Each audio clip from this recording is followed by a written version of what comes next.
Hi guys. तो आप लोग कैसे हैं? आई होप आप लोग अच्छे होंगे। तो अब मैं आपको न्यू ब्लॉग में बताऊंगी कि मैं सुबह सोकर उठ गई हूँ और सो के उठने के बाद मैं सबसे पहले झाड़ू उठाती हूँ। झाड़ू उठाने के बाद मैं अपने घर में झाड़ू लगाती हूँ। झाड़ू लगाने का सही समय 4 बजे है। 4 बजे झाड़ू लगाने से घर में लक्ष्मी भी आती है। इसीलिए पहले के जो बुज़ुर्ग हैं और एक्सपीरियंस होल्डर हैं वो यही कहते हैं कि 4 बजे उठकर ही झाड़ू लगानी चाहिए, क्योंकि 4 बजे ही ब्रह्म मुहूर्त होता है। ब्रह्म मुहूर्त में झाड़ू लगाने से घर में कभी भी दरिद्रता नहीं आती है। इसलिए मैं भी 4 बजे उठ जाती हूँ और 4 बजे उठने के बाद मैं अपने घर में झाड़ू लगाती हूँ। घर थोड़ा ज़्यादा बड़ा है, इसलिए भी मैं जल्दी उठती हूँ कि झाड़ू लगाने के लिए काफ़ी टाइम लगता है मुझे झाड़ू लगाने में। पूरे घर में लगाते-लगाते मुझे 1 डेढ़ घंटा तो लग ही जाता है। एक कमरे में लगाती हूँ, फिर उसके बाद दूसरे कमरे में लगाती हूँ। ये है मेरा दूसरा कमरा और दूसरे कमरे में ये जो मेरे बच्चे हैं ये काफ़ी कचरा करते हैं, काफ़ी फैलाते हैं। मैं दिन में 2-3 बार तो झाड़ू पोछा कर ही लेती हूँ, क्योंकि मेरे छोटे-छोटे 2 बच्चे हैं, वो इतना कचरा फैलाते हैं। सोने के बाद फिर वो रात में उठ जाते हैं, कुछ खाना है, ये खाना है, वो खाना है, चॉकलेट खानी है।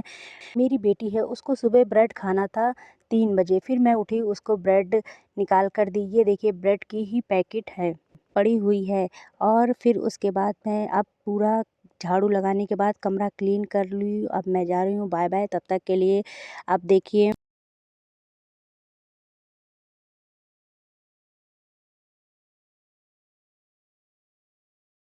ये मैं वहाँ ज़्यादा क्लीन करती हूँ, क्योंकि जहाँ तुलसी रहती है वहाँ बहुत ज़्यादा साफ़ सफाई करनी चाहिए, क्योंकि तुलसी का पौधा बहुत ही पवित्र होता है। इसलिए मैं जो हूँ वहाँ पर कम से कम मुझे आधे घंटे से ज़्यादा काम करना पड़ता है।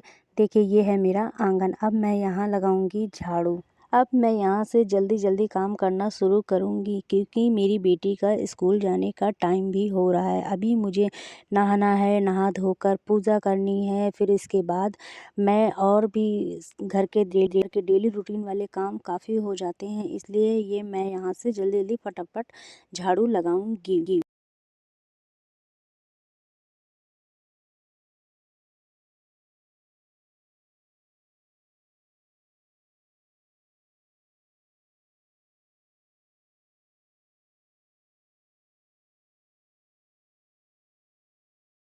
अब मेरी झाड़ू लगाने का कार्य पूरा हुआ, तो इसलिए अब मैं नहा धोकर पूजा की तैयारी करूँगी।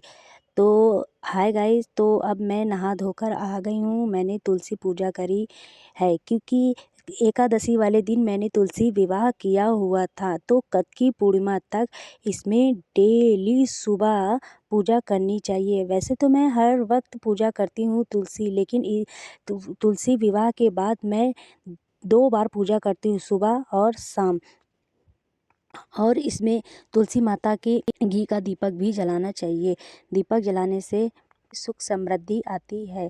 तो तुलसी माता को नमन करते हुए मैं अब अपने दिनचर्या को पूरा करती हूँ। दिनचर्या पूरा होने में सबसे पहले पूजा की बहुत ज़रूरत रहती है। पूजा कर लो तो मन शांत रहता है। मन की शांति के लिए आप लोगों भी पूजा करिए, बहुत सुकून मिलता है। अब मैंने अपनी बेटी को उठाकर बैठाला है। बेटी अब ये जाएगी स्कूल, लेकिन ये इतनी नींद में है कि इसको जाने का मन ही नहीं करता है। लेकिन इसके एग्ज़ाम चल रहे हैं, ये बहुत स्कूल जाने में मक्कारी करती है। ये देखिए मैं इसको फटाफट अपोज़िट वर्ड याद करा रही हूँ, क्योंकि ये अपोज़िट वर्ड भूल जाती है बार-बार। तो इसलिए मैं इसे पढ़ा रही हूँ अपोज़िट वर्ड पढ़ते-पढ़ते ये जो है सवाल करती है, इसका मन ही नहीं लगता है पढ़ने में। सारा दिन बस खेल-कूद करने में लगी रहती है। अब ये अपोज़िट वर्ड याद कर रही है, तो इसको मन नहीं लग रहा है। ये फिर भी मैं इसको डाँट-डाँट के ज़बरदस्ती पढ़ाती हूँ कि पढ़ लो बेटा, पढ़ लो, पढ़ने से तुम्हारा ही फ़ायदा होगा, हमारा तो कुछ नहीं होगा। लेकिन ये सुनती नहीं है, पढ़ने के नाम पर इसको बहुत डर जैसा लगता है। देखिए, अब ये दिमाग खा जाती है मेरा कि ये क्या कर रही हो, वो क्या कर रही हो, ये क्या, ये ऐसा नहीं है, मुझे समझाती रहती है। अब इसको मैं कह रही हूँ कि बेटा 10 मिनट बाकी हैं, अभी अब आप ये लर्न कर लीजिए, पेपर में क्या करोगी, कैसे करोगी, वहाँ कोई तुम्हें बताने वाला नहीं रहेगा, इसलिए याद कर लो। बेटा नहीं पढ़ती है ये। तो आप लोग बताइए, आप लोग अपने बच्चों को किस तरह पढ़ाते? इसको मैंने कोचिंग भी लगा कर रखी है। कोचिंग वाली मैडम भी मुझसे बहुत शिकायत करती है, इसकी बहुत कंप्लेंट्स आती हैं कि ये वहाँ मन लगाकर नहीं पढ़ती है, वर्क नहीं करती है। इसके डैडी भी इसको वर्क कराते हैं, वहाँ भी ये वर्क नहीं करती है और कहती है कि आपने पढ़ लिख कर क्या कर लिया? झाड़ू पोछा तो कर रही हैं घर का, इतना जवाब देती है। मैं कुछ नहीं कहती क्योंकि अभी छोटी बच्ची है, बड़ी होकर तो समझ ही जाएगी। तो मैं नहीं डाँटती हूँ, अभी बहुत छोटी है, उसको इतनी समझ नहीं है क्या करना चाहिए, क्या नहीं करना चाहिए। इसलिए जहाँ तक हो सकता है मैं उसको समझाती ही रहती हूँ। कभी-कभी तो ये मन लगाती है पढ़ने में, कभी-कभी नहीं लगाती। तो कोई बात नहीं, लेकिन जब थोड़ी बड़ी हो जाएगी तो ये ज़रूर पढ़ेगी क्योंकि इसका माइंड पढ़ने में बहुत अच्छा है। जो पढ़ती है वो याद कर लेती है। अब इसका मैंने लर्न वर्क पूरा कर दिया, अब ये जाएगी स्कूल। स्कूल जाने के लिए इसने अपना बैग कैरी किया। ये तो बैग कैरी नहीं करती, मैं ही कर देती हूँ इसका बैग कैरी। कैरी हो गया, अब ये जाएंगी स्कूल। इनको बैग टंगवा दूँ, बैग भी नहीं टांगती अपने हाथ से, बिल्कुल कुछ नहीं करती है ये बिल्कुल आलसी है। अब कहेगी मम्मी मुझे चलो अब इस के लिए बाय। अब मैं स्कूल छोड़ने जा रही हूँ। स्कूल छोड़कर मैं आ गई हूँ। कल मैंने थोड़े से गेहूँ वॉश किए थे। वॉश करने के बाद अब सुबह अच्छी कड़ाकेदार धूप निकल आई है, तो मैं इन गेहूँ को छत पर अच्छे तरीके से फैला दूँगी क्योंकि ये गेहूँ अगर जो मैं छत पर नहीं फैलाऊँगी तो ये फूल जाएँगे, ख़राब हो जाएँगे। जितना गेहूँ धोकर साफ़-सुथरा आप बनाएँगे तो उतना ही आटा अच्छा बनता है। इसलिए मैंने रात में ओस गिरती है उसको कवर करने के लिए मैंने ये बोरी की पल्ली बनाकर रखी हुई है।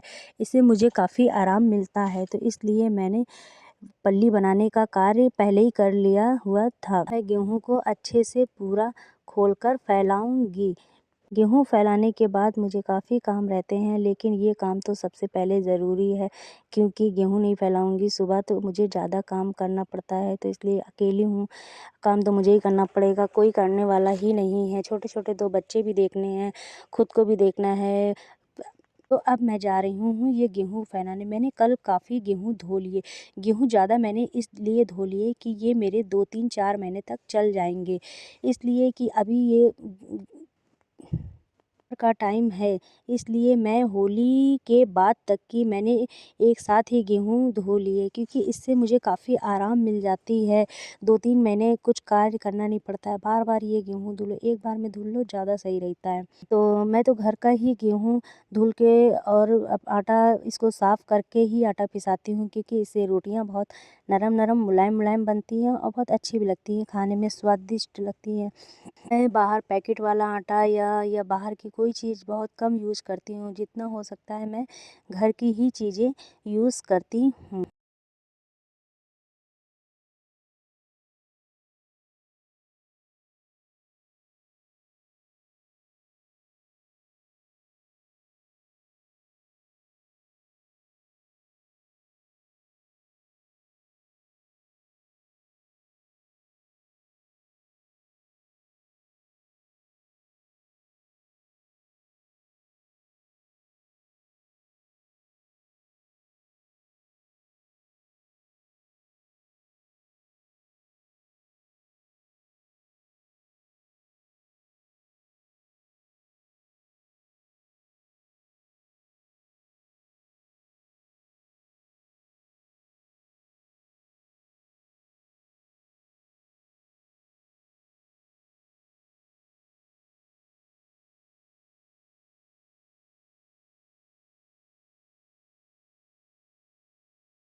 तो हाय गाइस, मैंने पूरे गेहूँ अच्छे से फैला दिए पूरे छत में पतले-पतले।